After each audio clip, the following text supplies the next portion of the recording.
Hello YouTube, and welcome back to my channel. Welcome to all new subscribers. I'm Jacqueline from the blog doggyperspective.com, and in today's video we are honoring January, which is Walk Your Dog Month.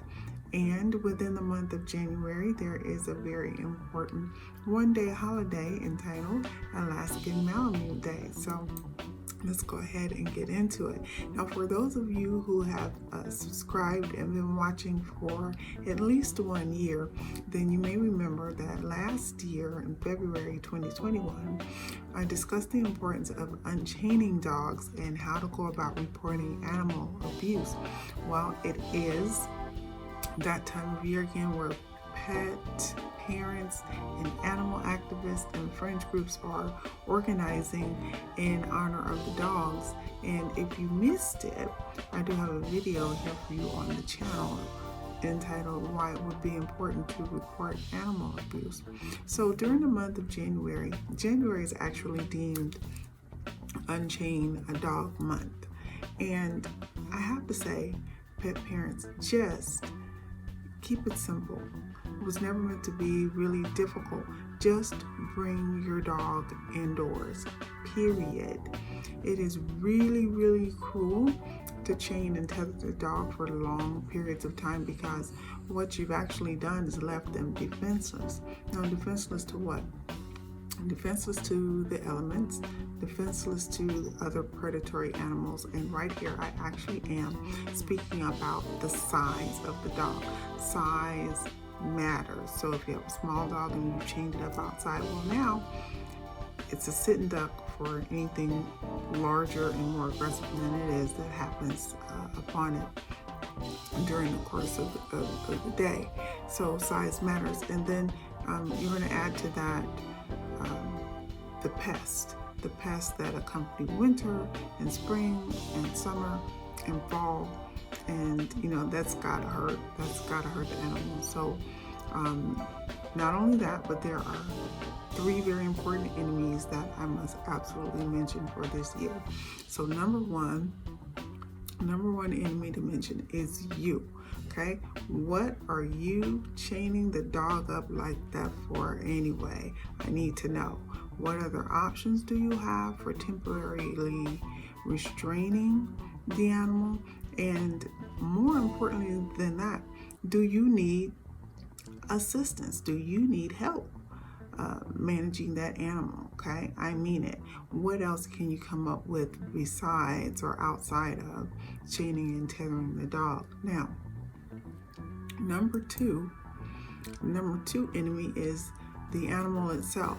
Now, what do I mean? I mean this: if you chain the animal, it may hurt itself badly, up to and including severing its limbs, severing its torso, and perhaps severing its head. So that's very, very important. I'm not joking. There's just too many examples of this type of poor animal management for you to become contributory to the gang of catastrophically injured animals. And they're out there and they're slaughtering themselves just to get out of the cursed trap that some human set for them. Okay, so please don't do that. All right, and then the number 3 enemy in all of this, and I have to tell you, this may be the worst one of all. It's me, the whistleblower, or it's someone like me, because I won't care for your temporary reasons for chaining and tethering the dog in a manner that is destructive to the animal, because asphyxiation, which can occur, asphyxiation until death, well, that's permanent, right? And amputation, well, that's long term and that's permanent. So if I see something, I certainly will say something. So I have to let you know that. And if I see those types of infractions, that I certainly hope you do get the fine. I hope you do get the fee. I hope you do receive the penalty. I hope you do get the reprimand. And I hope that you earn completely your 15 minutes of fame, the full 15 minutes of fame. I hope that your photo will make it to the wall of the post office and onto that silly postcard the local police department sends out to everyone in your zip code. You've probably seen one of those or received one of those in your mailbox before. And it's a postcard that alerts the neighborhood of who you are and what you've done. And it's the same postcard that instructs citizens to watch their pets and their kids and their visitors, especially if they're able to recognize you. So please be careful, please be mindful of that. There are other means of controlling the animals. Plan ahead, get a pen, ask for help getting a pen. There are lots of organizations that will help you to do it right. And I don't mean get the pen and leave the pen outside and stick them outside. That's not what I mean, okay? Humanely, caring, sharing with them.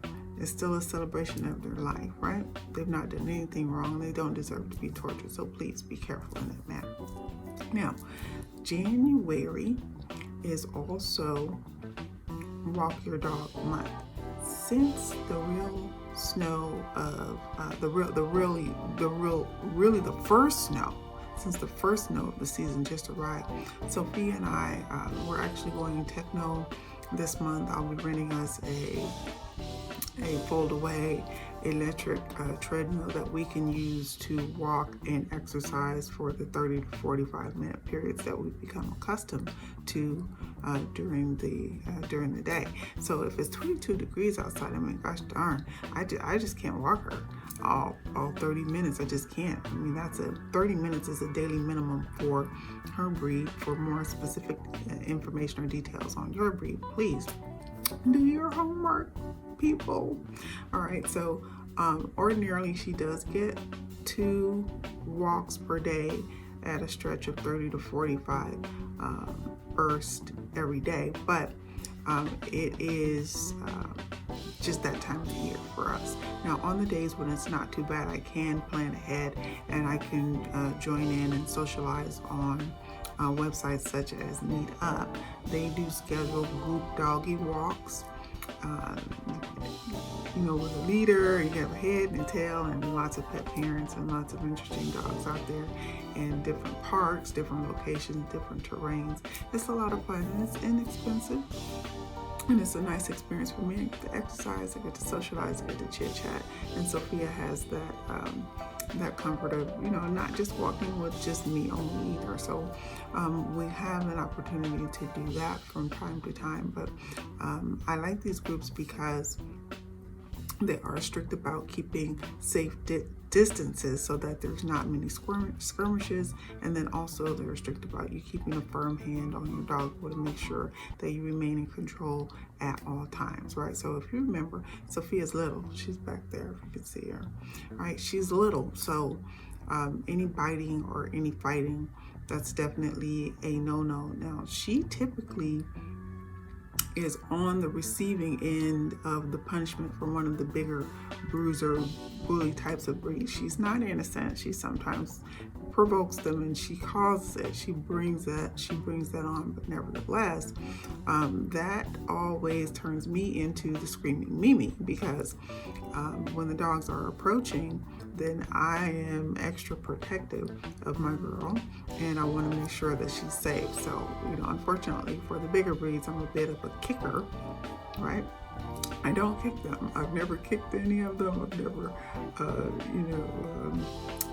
had to be physical in that way. Thank goodness, right? But I suggest to them that I may, and I give them the hand commands and things like that. So we try to make it clear to them that their aggression is unwanted if ever that happens. Again, I believe it takes 2 smart pet parents to keep their dogs at safe distances. But for the month of January, which is Walk Your Dog Month, that is an excellent start. I don't know what it's like for you in your area. If you live in one of the warmer regions, kudos to you. The fun and the sun and the high energy events, though, that should continue for you, of course. And let us know in the comments below, because we definitely like hearing from you. Let us know what types of activities there are in your area that you can choose to embrace to celebrate the month of January, which is Walk Your Dog month. So again, please leave those comments for us in the description box below. Now, if you are ordinarily not active on a regular basis with your dogs, then just let me here at the doggyperspective.com encourage you that this is your time to shine. Go ahead and get active. This new level of activity, it will increase your energy, it will raise your spirits, it will help you to shed weight. And if your pooch is pudgy, then just think of all the health benefits for them. Besides, it'll get you off of the sofa and out of the house where you can take in the fresh air and the sunshine whilst you yourself are socializing with the other pet parents. So I want you to give that a try. If you're an introvert and you don't normally socialize, just give it a try. Hi there. Hey there, hello, how you doing, friend?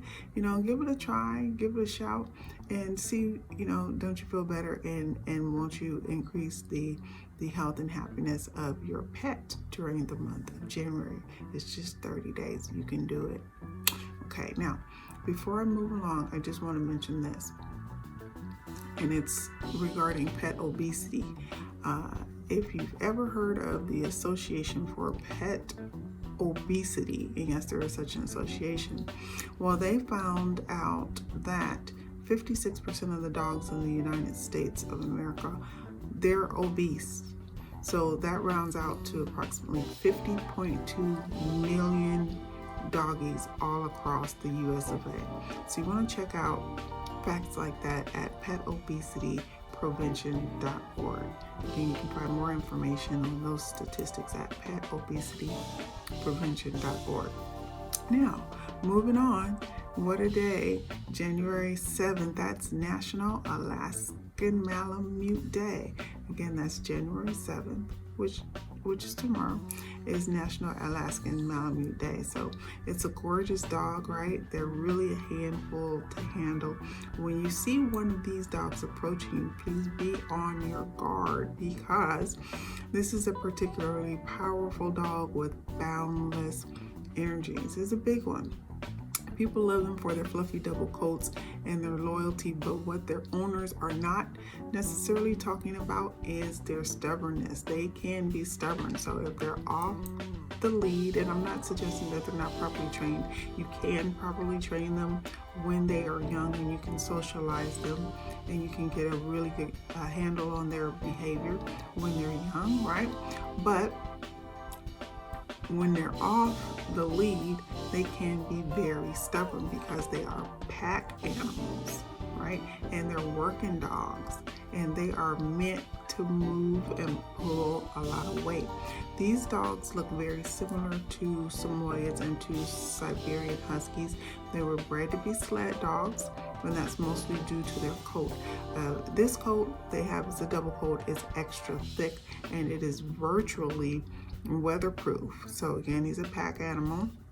He's no stranger to the hard work. He does grow to a full weight of 85 pounds. The girls are a little bit smaller, maybe 10 pounds difference. They come in at about 75 pounds, but the guys, they're big. They're 85 pounds.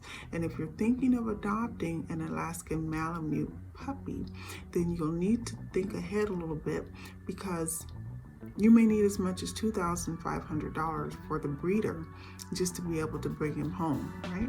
So make sure that you prepare ahead of time for that, and also be ready for the fur. Their fur has to be brushed every day. Every day, the entire coat, you must brush them out every single day. And then it is best to be prepared for biannual shedding. They shed their full coat twice per year. So you're going to need vacuums, and you're going to need lint rollers and brushes to keep yourself and your home up to snuff and looking neat and looking tidy, okay? Now, finally, you should know that unlike Sophia, who's back there again nice and comfy, she's a hypoallergenic breed, but this big boy right here, he is not a hypoallergenic breed, so be ready for that. If you have any allergies, keep that in mind, as well as the shedding. That's a very bad combination for a person who is who harbors allergies or has children in the household that harbor allergies, so watch for that.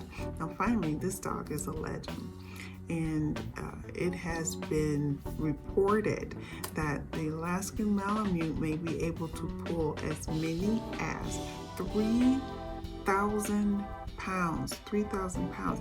So my question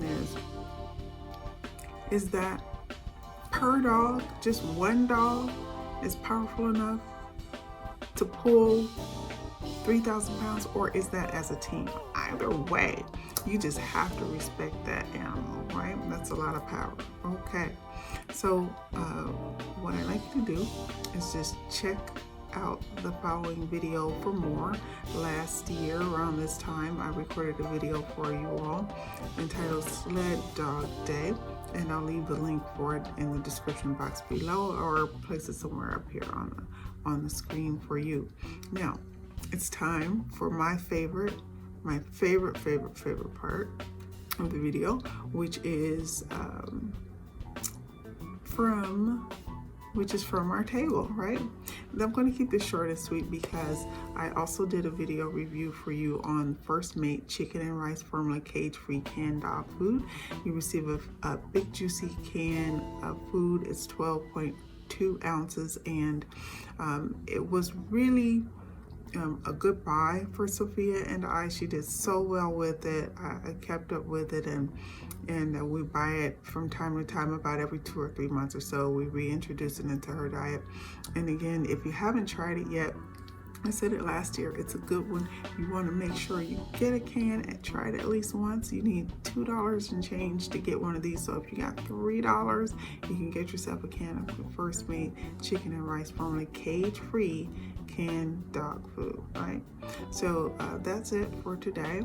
Again, we do give that particular food our thumbs up. And if you want some for your doggy, again, I've included the link to the video, including the review. It is a winner. Please see the description box below and use my link to access the product. So thank you. This has been Jacqueline from the blog, thedoggyperspective.com. We will see you back at the blog real soon. Thanks for watching.